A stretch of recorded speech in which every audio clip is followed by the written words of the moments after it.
Boa tarde, Quintela aqui com vocês. Resenha de qualquer lugar, direto da Vila Valqueire.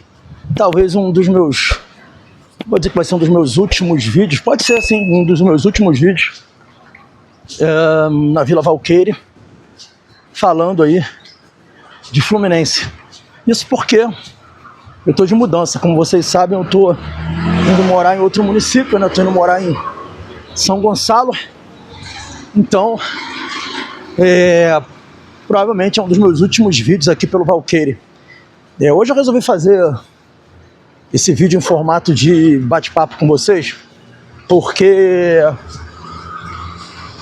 eu achei que seria mais legal do que fazer o Resenha Express. Primeiro, porque não tem tanta notícia assim. Segundo, que as notícias que tem, a gente pode trocar uma ideia por aqui, mais diretamente, né? Que é o caso, por exemplo, da possibilidade do Fidelis, né? O Botafogo tentar contratar o Fidelis.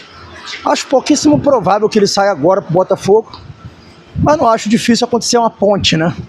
Aquilo que a gente já sabe que está acostumado, né? O John Textor usar algum clube inglês ou algum clube europeu, né? Como ponte para comprar o jogador e depois trazê-lo pro Botafogo. Isso daí é algo muito palatável, muito possível de acontecer, né? Ele, ainda mais ele que é um cara que tem relações com grandes lobistas aí do futebol, né? Como, por exemplo, o Ângelo Marinax. Então ele pode chegar para um desses caras da vida aí, o Ângelo Marinax, e falar assim, ó, dá 15 milhões de euros pro Fluminense. O Fluminense tá na merda, tá com o Pires na mão, dá 15 milhões de euros pro Fluminense que eles vendem esse garoto rápido. E aí depois vem pra cá pro Botafogo, eu vou botar ele pra jogar, a gente vai fazer ele valer muito mais do que isso. Então isso é bem palatável que aconteça. O Botafogo ir lá e contratar ele, zero chance. Mas ele sair para um time europeu e voltar pro Botafogo, como barriga de aluguel, acho extremamente razoável para acontecer isso. Entende? Então, para mim, isso não seria uma surpresa. Mas isso traz à luz uma coisa que a gente vem falando, que é o fato de só o Fluminense não valorizar os seus talentos, né? Enquanto para o Fluminense o Fidelis é muito novo, né? E é melhor arriscar renovando com o Guga, um jogador de 27 anos, por 4 anos de contrato, do que você colocar um garoto como o Fidelis para jogar, né? Você não quer botar o Fidelis para jogar, porque senão você vai desvalorizar o seu ativo, né? O seu ativo é o Guga, né? Imagina o Fidelis barrando o Guga. O Guga vai desvalorizar, né, gente? Não pode o Guga desvalorizar, né? Então esse tipo de visão, esse tipo de ótica que a atual gestão do Fluminense tem é uma ótica muito bizarra, totalmente desprovida de qualquer sentido. Assim, sentido deve ter algum sentido que a gente não sabe, né? Que não é bom pro Fluminense, com certeza, porque pro Fluminense eu posso garantir que esse tipo de coisa não é bom. Você ter um garoto, um jovem ativo, que precisa jogar, que precisa ter oportunidade, que precisa ter rodagem, e aí você, em vez de colocar o garoto para jogar, para dar para ele essa rodagem, dar para ele essa experiência e automaticamente essa valorização, você prefere valorizar jogador com 27 anos, com 30 anos. É um negócio assim inacreditável, jogador que nem tem mais valorização.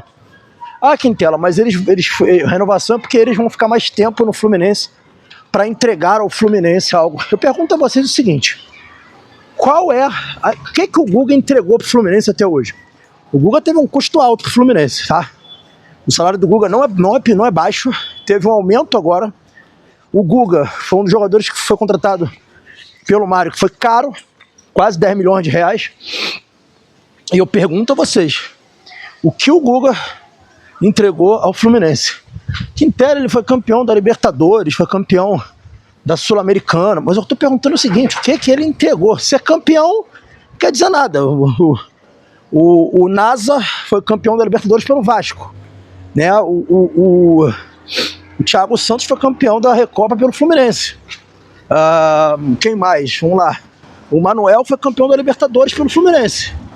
Entendeu? Isso não quer dizer nada. O Ione Gonçalves Foi campeão da Libertadores pelo Fluminense. Inclusive participou de um gol importante contra o Internacional. Mas foi só isso que ele fez. E aí eu pergunto a vocês, só isso basta ele ter participado do título? O Guga, gente, não consegue ter 3 jogos em sequência bom. Não consegue ter uma sequência de 3 jogos boa. Quando foi que ele teve uma sequência de 3 jogos boa? Primeiro que ele quase não joga porque o Xavier bota ele no banco. Então assim, qual é o sentido dessa renovação? Então, esse lance do Fidelis é algo preocupante e infelizmente deixa desnudo o modus operandi do Fluminense. Como é que o Fluminense trata as joias, os jogadores jovens que têm muito talento. O Botafogo, se puder, bota um monte de jogador jovem, só tem jogador jovem. Quem são os experientes do Botafogo hoje? É o Barbosa, que não é nem tão velho assim. O Marlon Freitas, que já está na casa dos 30, é o jogador mais experiente. É importante ter um jogador experiente para conduzir os garotos. E quem mais? O Alex Telles, que não é tão velho. Um lateral que ainda está, entre aspas, no auge, digamos assim, 28 anos, se eu não estou enganado. E acabou, cara. O resto é todo mundo garoto. É todo mundo garoto. Né? O Savarino tem um pouco mais de idade, mas também não é velho. O time do Botafogo é um time de jovens. E cada vez mais estão investindo em jovens. Trouxe o Montoro, 17 anos. Se o Botafogo puder, ele vai contratar só garoto, cara. Só garoto. Então eles estão de olho no Fidelis, porque o Fidelis já mostrou que tem qualidade pra caralho, personalidade.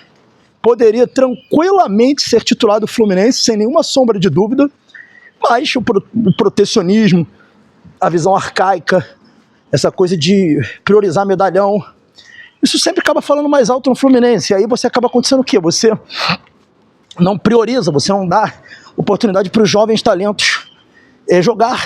Você não acredita nos caras, entendeu?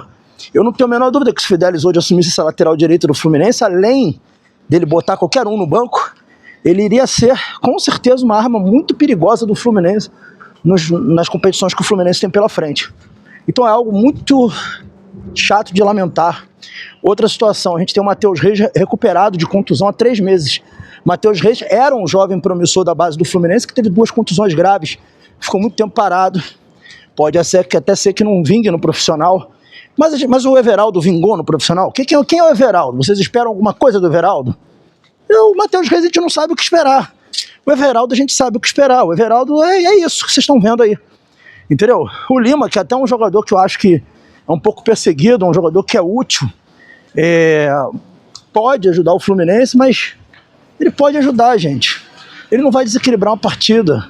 Ele não vai fazer gols decisivos. Ele não vai dar passes decisivos. Ele não vai ser constante. Entende? Agora, o Riquelme Felipe a gente não sabe, o Lescano a gente não sabe, o Lavega a gente não sabe.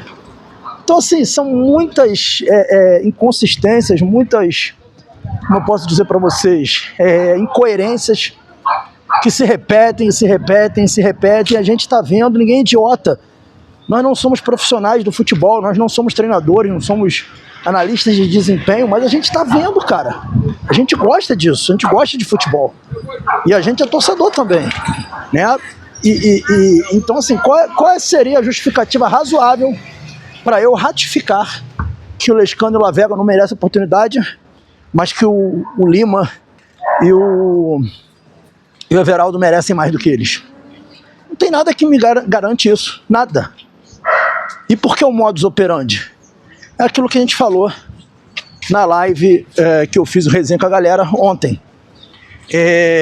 Eu apurei pra caraca, tentei saber por que isso acontece, por que a mesmice se repete, por que sempre os mesmos jogadores, mudou o treinador e continua a mesma coisa. Cara, a informação que eu tive de uma pessoa e que eu acho que esse é o caminho, mas não é nada, tipo assim, informação que eu tenho, algo do tipo, mas eu acho que é isso. Eu acho que é isso que está acontecendo. É que o Fluminense tem ali uma panela, né, de jogadores de 2023 que são grandes lideranças do grupo, né?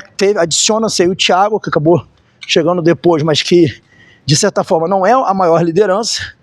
E essa liderança é Guga, Ganso, Cano, Lima, Keno, entende? Essa galera aí, o próprio Fábio, essa é a galera que hoje forma ali a panela de 23 e que tem muita força dentro do grupo. Então eles acabam se escalando pela importância que eles têm, sabe? Eu acho que é bem por aí. E aí o treinador que entra não tem um culhão que o Mano Menezes teve. de pegar e botar no banco, colocar só para jogar quem tá melhor. O Mano Menezes quebrou a panela. Muita gente não vai lembrar disso daí agora, mas a gente só não caiu porque o Mano Menezes quebrou a panela. O Mano Menezes pegou a panela e tá com a panela no chão, meu irmão. Ele tirou o Marcelo, ele tirou o Ganso do time, no momento que teve que tirar. O Cano tava machucado, beleza? Né? O Lima quase não jogava com ele, assim, com a frequência que jogava com o Renato, né? Ele fez mudanças importantes, ele colocou o Cauê ali, titular. Ele quebrou, de certa forma, a panela.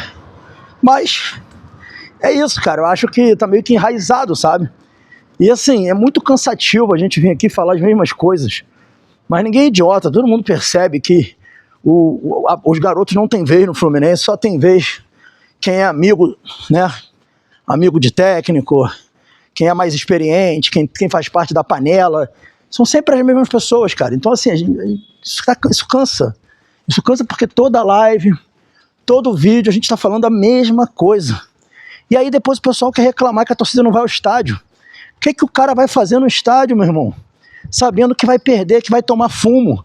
Contra o Vasco tava desenhado que ia dar merda. Tava desenhado contra o Vasco.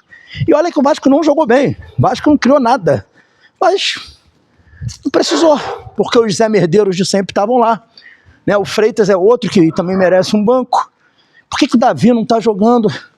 Por que o Davi não tá tendo oportunidade? O Davi jogou dois jogões e nunca mais foi relacionado. Por quê? Porque trouxeram, né, o Igor, né, Rabelo, e aí tiraram o garoto da relação. Foi simples assim. É muito simples. Não que o Igor Rabelo seja um zagueiro ruim. Eu já falei, eu não acho o Igor Rabelo um zagueiro ruim. Mas por que contratar o Igor Rabelo? Se você tinha o Davi lá, depois de 2 grandes atuações do Davi, porque nunca acreditam nos garotos, porque sempre preferem acreditar em jogadores contratados de outros clubes, com idade estourando. Porque nunca acreditam nos garotos, porque nunca dão sequência para os garotos. E vou falar, quando eles dão sequência, é no desespero, é quando eles não têm mais jeito, mas não tem mais opção. O Davi só teve sequência porque não tinha um zagueiro para escalar. Não tinha nenhum zagueiro para escalar. Só assim pro Davi ter tido oportunidade. Aí eles botaram o Davi, colocaram ele na podre. E ele jogou pra caramba. Na podre ele conseguiu jogar muito bem. Entende? Os garotos estão se impondo até nos momentos difíceis. Mas só assim. Isso é uma puta de uma sacanagem, de uma covardia. Só colocar esses garotos na podre. Uma puta de uma covardia. E ainda assim eles correspondem. Então assim, são essas coisas que a gente não consegue entender. Tá cansativo demais. E o torcedor cansa, o torcedor não quer ir mais ao estádio, não quer pactuar com isso. E pra galera que não tem sacrifício para ir pro estádio, tem muita gente que não tem nenhum tipo de sacrifício para ir para jogo. Né? Eu não vou citar nomes aqui porque eu não quero ficar expondo ninguém. Mas eu vi, né, alguns influenciadores falando, jornalistas, tricolores falando. Essas pessoas têm uma vida estabilizada, né? Vivem numa bolha, ganha ótimos salários, mora na Zona Sul, não tem que passar pelo que eu relatei aqui, um amigo de Paciência, que mora em Paciência, que tem que ir pro Maracanã segunda-feira à noite, porra, depois o cara pega um trem, vai até Paciência, depois pega uma van, solta longe pra caralho de casa e vai andando pra casa e mora numa comunidade, porque a van não entra na comunidade. Então essa realidade, eles não sabem o que é isso, eles vivem numa bolha. Então é muito fácil falar do seu defesa, não vai pro estádio, não vai mesmo. Nem a do Vasco vai, a do Vasco tá indo agora porque o Vasco tá bem. Porque o Vasco tá bem no Campeonato Brasileiro, faz a 2ª melhor campanha do retorno. Pro Vascaíno, que é um torcedor muito sofrido, né, muitos anos sem títulos, uma boa campanha do Vasco é o suficiente. Jogar no Maracanã para eles é uma novidade. Então eles vão pro Maracanã porque é uma novidade. Se vocês pegarem os públicos do Vasco em São Januário, o Vasco não tá colocando mais do que 10 mil pessoas em São Januário, que tem capacidade para 18 mil. Só tem um clube que mal consegue, não vou dizer lotar, mas botar um grande público no Maracanã. Esse clube é o Flamengo, é o único. E bem, eles lotam, porque é a maior torcida do Brasil, então é normal que isso aconteça. O único clube. As médias de público do Fluminense é a 2ª melhor média entre os cariocas e a 6ª do país. Então a gente não tá tão atrás assim. Agora, porra, você precisa estar jogando bem, você precisa estar tendo um bom resultado, cara. Se você não tem bom resultado, se você não tá bem, se você tá emputecendo a torcida, cara, não adianta, entendeu? É só você analisar. O torcedor vai para um jogo desse. Aí ele sabe que os relacionados vão ser sempre os mesmos, você não vai ter uma novidade entre os relacionados, e na hora de colocar em campo, você vai colocar em campo sempre os mesmos, você também não vai ter novidade. Então a chance de você apresentar um futebol merda, não conseguir jogar bem, não conseguir alegrar o torcedor é muito grande. O cara vai falar, vamos me deslocar daqui da minha casa, do conforto do meu sofá, com a minha cervejinha do lado, correr risco de morrer, de apanhar lá do torcedor do Vasco, né, de fazer uma covardia comigo. Para isso, não vale a pena. Na Copa do Brasil eu até acho que vai ter meio a meio de torcida, porque é um jogo decisivo, né? Uma semifinal. Então, acredito que vai estar meio a meio. Mas se no primeiro jogo o Fluminense for mal, no segundo já vai estar vazio de novo. É assim, gente. Isso é lógico, tá? E por último, a última polêmica, a questão das vaias. Gente, vaia quem quer, ninguém tem o direito de mandar o outro cara não vaiar, de calar a boca, ninguém tem o direito de fazer isso. Eu vi a menina lá, a Bárbara Coelho, falando que não, porque eu tava com um grupo de amigos, a gente foi cobrado dos caras que estavam vaiando. Cara, isso é loucura. Isso poderia resultar numa confusão. Eu já vi gente brigando no estádio por causa disso. Eu vi um quebra-pau que o cara desmaiou com uma porrada na cara, porque ele foi mandar o outro calar a boca. Já tá todo mundo tenso, ninguém tem o direito de dizer pro outro que ele não pode vaiar durante o jogo, ninguém tem o direito de ir até o cara e falar assim, cala a boca aí, ninguém pode fazer isso, gente. Isso não existe, isso não existe. Ninguém tem esse direito. Isso daí é quase que uma violência. Você não pode calar uma outra pessoa. A pessoa pagou o ingresso, ela vai se ela quiser.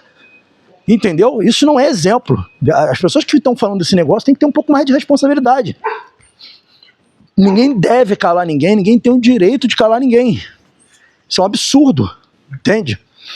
Enfim, é isso. Um momento difícil, quase que perturbador, né? A gente sem muita expectativa de mudanças. Uma pena, né? O Zubeldia entrou, a gente achou que poderia acontecer alguma coisa diferente, mas o único fato novo é o John Kennedy ter mais chance que o Everaldo. Enfim, vamos ver o que vai rolar para a sequência aí dessa temporada. A gente tem ainda 2 jogos, na minha opinião, muito importantes agora, que é o Internacional em casa e depois o Ceará em casa. São 2 jogos. O Fluminense tem todas as chances de vencer e acabar o ano, sim, o Campeonato Brasileiro. Esquecer o Campeonato Brasileiro. Vencer esses 2 jogos, esquecer o Campeonato Brasileiro, respirar, tipo, entrar numa vibe de paz e só focar no jogo contra o Vasco pela Copa do Brasil. É isso que o Fluminense tem que fazer. Esquece esse negócio de Libertadores pelo Campeonato Brasileiro, esquece essa porra. É focar nesse jogo decisivo contra o Vasco, tentar um fato novo. Esse é meu ponto, isso é que eu tô defendendo, é o que eu tô acreditando. Comenta aí o que vocês acham disso aí que a gente falou aqui, desse papo aqui. Vamos resenhar aqui no chat. Eu sempre resenho com vocês, sempre converso, vocês sabem disso, eu gosto de conversar, bater papo. Então fala aí o que vocês acham da minha fala, qual é a opinião de vocês sobre tudo isso que eu abordei aqui, um monte de coisa aqui. Vamos trocar uma ideia. Valeu!